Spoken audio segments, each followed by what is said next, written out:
তৌহিদি জনতা উগ্র সন্ত্রাসী কর্তৃক আলী হত্যা যে হত্যার দাবিতে আজকের বিক্ষোভ মিছিল। আমরা আজকের বিক্ষোভ মিছিল থেকে সুস্পষ্ট ভাষায় জানিয়ে দিতে চাই, এটা শাহজালালের পূর্ণভূমি বাংলাদেশ।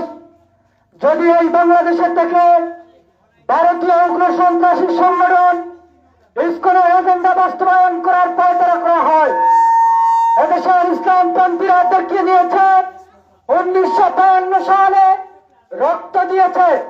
এদেশের ইসলামপন্থীরা 2013 সালের 5ই মে শাপলা চত্বরে রক্ত দিয়ে দেখিয়ে দিয়েছে। তৌহিদি জনতা সম্প্রীতি উস্কানিমূলক যে ইসকন বাহিনী আজ শান্তিপ্রিয় বাংলাদেশে অশান্তি করার পায়তারা চলছে, আজকে এই বিক্ষুব্ধ তৌহিদি জনতার সমাবেশ থেকে সুস্পষ্ট ভাষায় জানিয়ে দিতে চাই, জেনে রাখবেন এটি বাংলাদেশ, এটি গুজরাট নয়, এটি বাংলাদেশ, এটি দিল্লি নয়।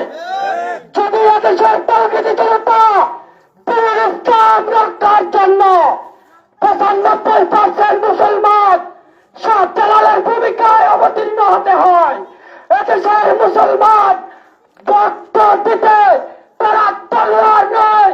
95% মুসলমান 95% মুসলমান মিসওয়াক হাতে নিয়ে সন্ত্রাসী সংগঠনকে এদেশ থেকে টেনে হচ্ছে পরিষ্কার করে দিবে। আমরা সুস্পষ্ট ভাষায় জানিয়ে দিতে চাই, শুধু রাস্তায় রাস্তায় প্রতিবাদ নয়, বরং বুকে গুলি বহন করেও দেখিয়ে দিতে। যদি ইসলাম দেশ কিংবা মুসলমান রক্ষার জন্য মুসলমানরা রক্ত দিতে হয়,